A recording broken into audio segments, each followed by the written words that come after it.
ஒரு நாட்டுக்கு ஒரு ஆர்மி வேணும். India has got an army. ஏன்னா பாரதத்துக்கு ஆர்மி வேணும். ஆனா பாகிஸ்தானுக்கு ஆர்மிக்கு ஒரு நாடு. நம்ம நல்லா புரிஞ்சுக்கணும். பாகிஸ்தான் நாட்டுக்கு ஆர்மி இல்ல, பாகிஸ்தான்ல இருக்கக்கூடிய ஆர்மிக்கு ஒரு நாடு. ஏன்னா அங்க இருக்கக்கூடிய ஆர்மி தான் அந்த சிவிலியன் கவர்மெண்ட்டை கண்ட்ரோல் பண்றாங்க. சிவிலியன் கவர்மெண்ட் ஆர்மியை கண்ட்ரோல் பண்ணல. இந்தியாவில் இருக்கக்கூடிய அரசு நாம ஆர்மியை கண்ட்ரோல் பண்றோம். ஆர்மி சிவிலியன் கவர்மெண்ட் கீழே வேலை பார்க்கறாங்க. அதனால நன்றாக புரிந்து கொள்ள வேண்டும். பாகிஸ்தான் இன்னைக்கு அந்த அரசனுடைய கட்டுப்பாட்டில் பாகிஸ்தான் இல்ல. பலுச்சிஸ்தான் அவங்க கட்டுப்பாட்டில் இல்ல.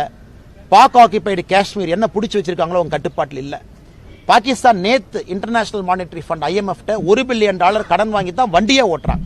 நேத்து IMF $1 பில்லியன் கடன் கொடுக்கலனா இன்னைக்கு பாகிஸ்தான் அவங்களுக்கு எலக்ட்ரிசிட்டி கிரிட்ல பவர் ஜெனரேட் பண்ற கூட காசு இருக்காது. அதனால் பாகிஸ்தானை பொறுத்தவரை அது ஒரு பெரிய நாடே கிடையாதுங்க. ஒரு சின்ன நாடு. இந்தியாவுடைய பொருளாதார திறன்ல 12ல ஒரு மடங்கு ஒரு பங்கு இருக்கக்கூடிய நாடு. அதனால் பாகிஸ்தான் அவர்கள் முடிவெடுத்துக் கொள்ள வேண்டும். இந்தியாவோட தொடர்ந்து இந்த மாதிரி ஒரு விஷயத்துக்கு வர்றாங்க, அவங்க எக்ஸ்கலேட் பண்றாங்க, அவங்க சிவிலியனை கொள்றாங்க, அவங்க மிலிட்டரி இன்ஃப்ராஸ்ட்ரக்சர் அடிக்கிறாங்கன்னா பாகிஸ்தான் என்கின்ற நாடு வரைபடத்தில் இருக்காது என்பது என்னை போன்ற சாதாரண மனிதர்கள். ஏன்னா நம்ம அவ்வளவு பலமா இருக்கும்.